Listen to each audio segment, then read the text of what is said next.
Doutora Evelyn, a sociedade brasileira, os brasileiros de uma maneira geral, especialmente os setores médios para baixo, especialmente as classes menos favorecidas, sofrem muito com a dívida, uma dívida eterna, que vem até de gerações e gerações, cada um aí com a sua dose de sofrimento maior ou menor com dívidas. E agora estamos numa situação muito delicada da situação de dívidas da nossa gente, do nosso povo. Como é que o PROCON avalia, doutora Evelyn, essa situação atual da dívida das famílias brasileiras?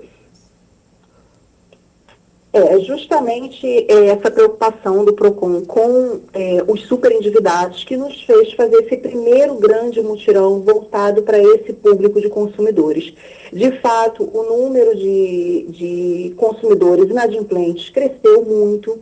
Nós verificamos isso através do número de reclamações que nós recebemos em 2020, agora em 2021, tentativas de negociação desses débitos e com o advento dessa lei específica para tratar os superendividados, nós vemos nisso a oportunidade de atender esse público, e é importante que a gente diferencie, né, o que é o endividado do que é o superendividado. É justamente essa responsabilidade, essa questão de cidadania que você mesmo falou, que nós estamos tentando resgatar nesse consumidor, né, trazer ele de volta, né, trazer essa parcela de cidadania dele de volta, reinseri-lo no mercado de consumo de uma forma digna.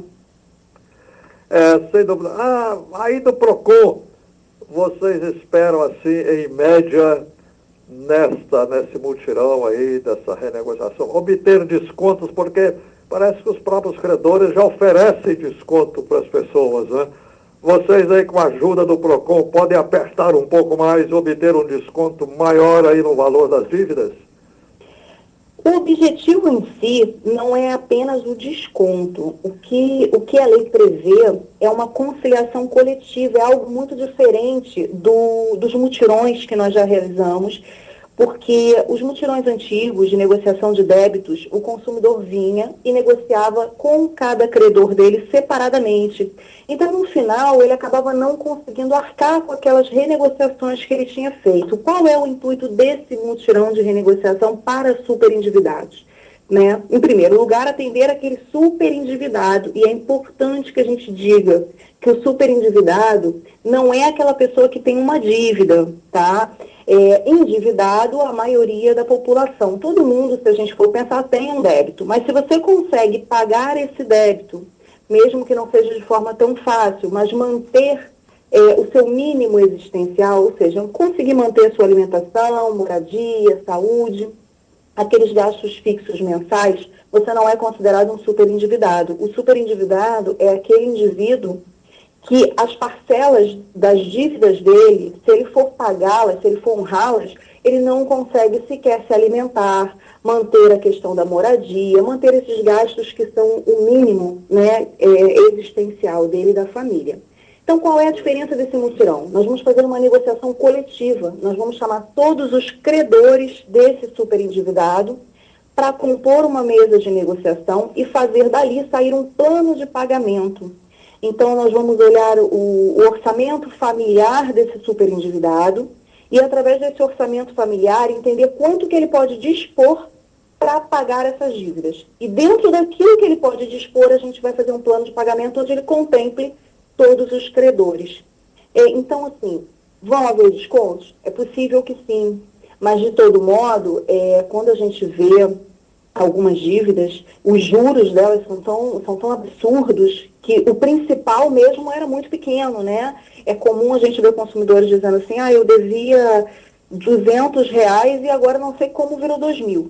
Então, nós vamos tentar encontrar esse principal da dívida, esse valor real da dívida, tá? A lei não prevê descontos, mas nós vamos tentar chegar no melhor plano de pagamento para esse consumidor. A luta aí pela dívida, inclusive, é uma questão antiga na história da humanidade, né? A gente vê isso aí, referências desde os tempos bíblicos, né, se falava aí, se buscava perdão da dívida, né? Também na Roma antiga tal, se buscava perdão da dívida, para aliviar aí as pessoas, como a doutora Evelyn falou, para as pessoas retomarem a sua capacidade de consumo, voltar a ser um agente da economia, né? Um fator importante da economia. E o Brasil também já teve um grande exemplo disso no governo Getúlio Vargas, em que foi decretado aí o perdão da metade da dívida, isto é, o governo federal assumiu a metade da dívida das pessoas endividadas e a outra metade seria renegociada. É possível, na situação hoje, já ser um pouco aí mais ousado, doutora Evelyn, e cuidar aí de desconto, assim não significando perdão, como nos tempos antigos aí, perdão pelo menos de parte da dívida aí das famílias brasileiras que estão sofrendo tanto? Bom, possível sempre é. Não é uma oferta que nós estejamos fazendo, até porque a lei ela é clara e ela não prevê perdão da dívida, tá? O incentivo da lei é para que o consumidor tenha meios de pagar o seu débito e não ser perdoado.